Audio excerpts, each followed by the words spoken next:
Property rent पे देनी है तो क्या चीज़ों का ध्यान रखें? एज अ ओनर आप क्या क्या चीज़ें ध्यान रख सकते हैं? पहले तो मतलब टेनेंट जो है उसको चेक करें, उसका बैकग्राउंड चेक करें, उसका प्रोफाइल चेक करें। बेटर है कि जो जॉब करते हैं उनको दें, आप सेफ रहोगे, कोई दिक्कत नहीं आता, टाइमली आपको रेंट आ जाता है। पर बाकी जो देते हैं थोड़ा सा उनको इनके अलावा इशू आता है।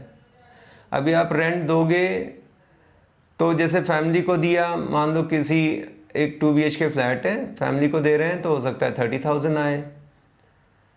अगर आप वर्किंग बैचलर को देते हो तो 35,000 दे देंगे। अगर आप स्टूडेंट्स वगैरह को देते हो तो 40,000 आएगा, तो थोड़ा बढ़ के मिल जाता है। ठीक है, अगर आपका प्योरली है कि भाई मुझे तो पैसे से मतलब ज़्यादा आए तो आप डिसाइड कर सकते हो।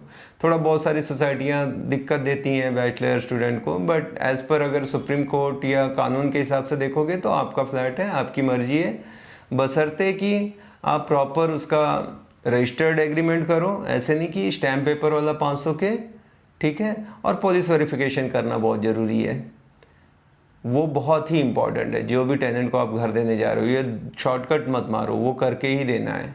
और जो भी फिर जो सोसाइटी है उसका जो भी NOC या उनको इन्फॉर्म करना होगा, मैनेजर वगैरह जो सोसाइटी के रहते हैं, तो वो आपके सेफ्टी के लिए अच्छा रहता है, कल को कोई दिक्कत आ जाए तो।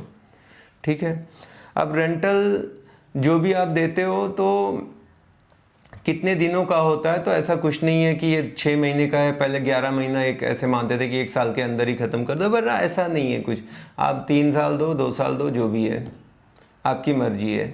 या आपको थोड़ा सा ऐसा लगता है कि कोई नहीं, मैं सेफर साइड है, तो आपने एक साल का किया, उसके बाद रिन्यूअल का क्लॉज डाल दिया उसमें कि अगले साल हम चाहें तो इसको कंटिन्यू कर सकते हैं। ठीक है, तो उसमें कि रेंट बढ़ जाएगा, क्योंकि हर साल महंगाई बढ़ रही है, इन्फ्लेशन बढ़ रही है, तो रेंट भी बढ़ेगा। तो उसमें ऐसा रहता है कि 5 to 10%, मिनिमम 5%, मैक्सिमम 10%। पर आपस में जैसे अगर आपको लगता है टाइम से रेंट आ रहा है, कोई दिक्कत नहीं है, घर मेंटेन है, तो आदमी डिसाइड कर सकता है जो भी है, तो इस हिसाब से रहता है। या 3 साल के लिए दे दिया तो उसमें भी डाल दिया कि पहले साल इतना 40,000 रहेगा, नेक्स्ट ईयर इतना रहेगा। वो या तो आप परसेंटेज वाइज डिसाइड कर लो या ऐसे फिक्स कर दो कि ये रहेगा। एग्री है तो करो, नहीं तो बोलना 1 साल रह सकते हैं। उसके बाद कोई भी रेंट एग्रीमेंट होता है तो उसमें नोटिस पीरियड रहता है। तो नॉर्मली ये कि 1 मंथ का नोटिस पीरियड रहेगा। मतलब क्या है कि अगर लैंडलॉर्ड ओनर है, उनको मान लो कि कल मूड बदल गया, खुद शिफ्ट करना है या मुझे सेल करना है, तो मैं 1 महीने का नोटिस दूंगा और वो वैकेट करेगा। और सेम अगर टेनेंट है, उसको भी ट्रांसफ़र हो गया, कहीं जाना पड़ा, तो वो 1 मंथ का नोटिस देगा। तो 1 मंथ का नोटिस पीरियड रहता है। अब ये डिपेंड करता है कि 1 मंथ का रखें, 2 मंथ नोटिस पीरियड रखें, 3 मंथ रखें, है ना। या कई बार लॉक इन भी होता है। मान लो कि अभी मेरा घर एम्प्टी था, पर टेनेंट बोल रहा है मुझे सब पूरा फुरी फरिश करके चाहिए, उसमें टीवी फ्रिज। आप अकॉर्डिंगली अपना पैसा तो बढ़ा ही देंगे रेंट, क्योंकि जो चीज़ें मांग रहा है। बट फिर आदमी सोचता है कि अभी ये 2 महीने बाद निकल गया, मैंने इन्वेस्टमेंट तो बहुत कर दिया ना, मान लो 30 की जगह 40,000 ले लिया फुली फर्निश का, ठीक है, पर 3 महीने बाद खाली कर दिया, तो आपने तो 5 लाख लगा दिया। अब आपका वेस्ट, क्योंकि अगला आ रहा है, बोल रहा है मेरे पास तो सब सामान है, मैं क्या करूँगा। तो इस केस में ऐसा होता है कि लॉक इन पीरियड भी डाला जाता है कि 6 महीने, 1 साल, जो भी है। कमर्शियल में तो ज़्यादा ध्यान दिया जाता है, पर अभी जो मैं बात करूँगा रेजिडेंशियल की करूँगा, तो वो एक चीज़ देखना रहता है। ठीक है, अभी घर में डिपॉजिट कितना होता है, तो नॉर्मली 3 महीने का डिपॉजिट होता है। जो भी रेंट है, मान लो 50,000 रेंट है तो 1.5 लाख डिपॉजिट हो गया।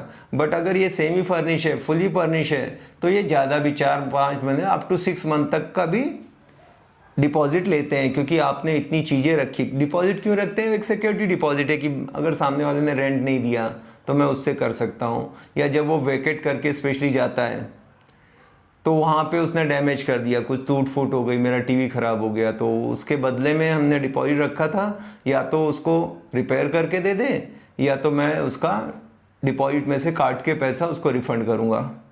तो ये कंडीशन कैसी होती है कि घर का जो भी है, जिस कंडीशन में मैंने दिया है उस कंडीशन में मुझे वापस रिटर्न करना चाहिए।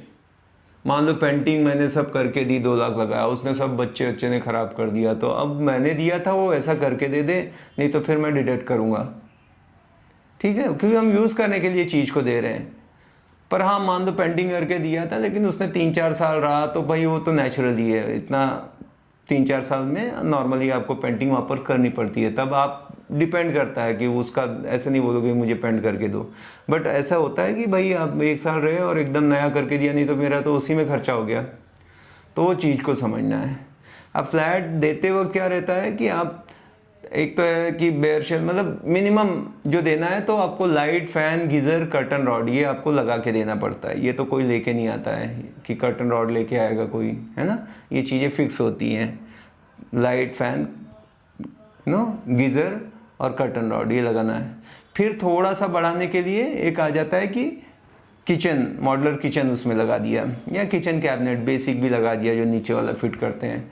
तो वो लोगों की डिमांड रहती है, अगर कोई फैमिली आएगी तो उसके यूटेंसिल ये सब कहाँ रखेंगे, तो किचन कैबिनेट कर दिया, थोड़ा सा रेंट मिल जाएगा। फिर सेमी फर्निश आ जाता है, जिसमें आप बेड और वार्डरोब दे देते हो, क्योंकि ये सब फिक्स हैं आपके दीवार के साथ, तो ये आप दे सकते हो। फिर फुली फर्निश आ जाता है कि जिसमें वाइट गुड भी, जहाँ पे सब इलेक्ट्रॉनिक्स वगैरह जितने भी हैं सब देते हो, आप अपने खाली कपड़े लेके आ जाए और रह सकता है। तो इस तरह से होते हैं, और अकॉर्डिंगली आपका रेंट भी बढ़ के मिल जाता है। तो ये कुछ तरीके हैं जो रेंट करते समय आपने ध्यान देना है।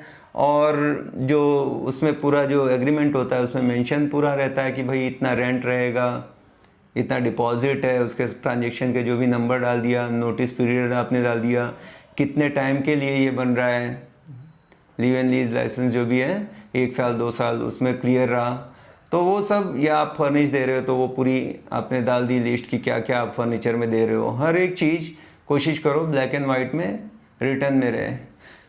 अभी रेंटल ऑफलाइन भी होता है, ऑनलाइन भी होता है। ऑफलाइन मतलब आप सब हवेली में जाके, रजिस्टर ऑफिस में भी जाके आप कर सकते हो, पर ज़्यादातर लोग अभी 80% प्रेफर कर रहे हैं कि ऑनलाइन हो चुका है। तो आपके घर पे अगर आपके पास आधार कार्ड है, टेनेंट के पास भी आधार कार्ड है, तो बायोमेट्रिक लेके वो करते देते हैं और अप्रूवल आ जाता है, तो वही लोग ज़्यादा प्रेफर कर रहे हैं। तो ऐसे भी आप चाहे जहाँ हो, और वर्ल्ड वाइड भी वो बता देते हैं, सब सिस्टम है, वहाँ से भी आप कर सकते हो। नहीं तो पहले क्या था, पावर ऑफ अटॉर्नी वगैरह देना पड़ता था, वहाँ पे जाओ, नंबर लगाओ, खड़े रहो 1 घंटा। अभी घर बैठे बैठे वो लैपटॉप लेके आ जाता है, आपका करके दे देता है। अब फीस जो रहती है डिफरेंट रहती है, पर बहुत ज़्यादा नहीं होती, 3-5 हज़ार में हो जाता है। कोई अगर थर्ड पार्टी भी आपको सर्विस दे रही है तो भी, जैसे आप हम लोग से भी बोल सकते हो, हम लोग भी आपको रजिस्ट्रेशन ऑनलाइन फैसिलिटेट करके दे सकते हैं। तो इस तरह से होता है। बाकी कुछ और डिटेल में इसके बारे में जानकारी चाहिए तो आप कनेक्ट कर सकते हैं 8888 588 288 पे। Thank you.